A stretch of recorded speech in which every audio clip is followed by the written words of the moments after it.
ભાવનગરમાં વૃદ્ધ દંપતી ઉપર હુમલો કરવાની ઘટના સામે આવી હતી, જેને લઈ અને 30 કાર લઈ અને પાટીદારો સુરતથી ભાવનગર પહોંચ્યા છે।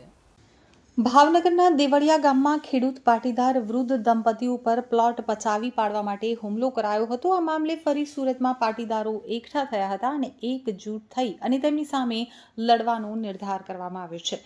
સૌરાષ્ટ્રવાસીઓએ સુરતની કર્મભૂમિ બનાવી છે, જ્યારે સંતાનો સુરતમાં તો વડીલો ગામડામાં રહે છે। છેલ્લા 1 વર્ષમાં સૌરાષ્ટ્રના ગામડામાં પાટીદાર પરિવારો ઉપર હુમલાની ઘટનાઓ સતત બની રહી છે।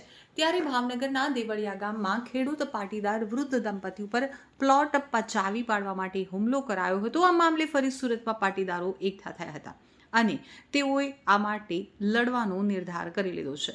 એને લઈ અને સુરતથી 30 કારનો કાફલો પાટીદારો દેવળિયા ગામે પહોંચ્યા હતા, જ્યાં દેવળિયા ગામે પહોંચી અને પીડિત પરિવારને હૂંફ આપશે અને બપોર બાદ લોકસંવાદ કરશે, જેમાં પોલીસ અધિકારી પણ ખેડૂતોને મળશે।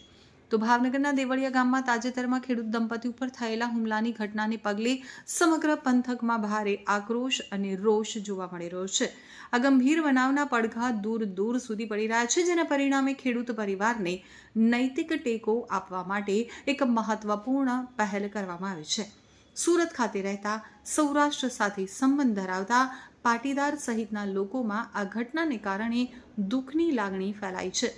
પરિણામે ખેડૂત દંપતીને અને સમગ્ર ગામને હૂંફ આપવા તેમજ આશ્વાસન પૂરું પાડવાના ઉદ્દેશ્યથી સુરતથી એક મોટું જૂથ મોડી રાત્રે દેવળિયા ખાતે જવા રવાના થયું હતું। અહેવાલો મુજબ 30 કારના કાફલા સાથે આ લોકો આજે સવારે દેવળિયા ગામ પહોંચી ગયા છે।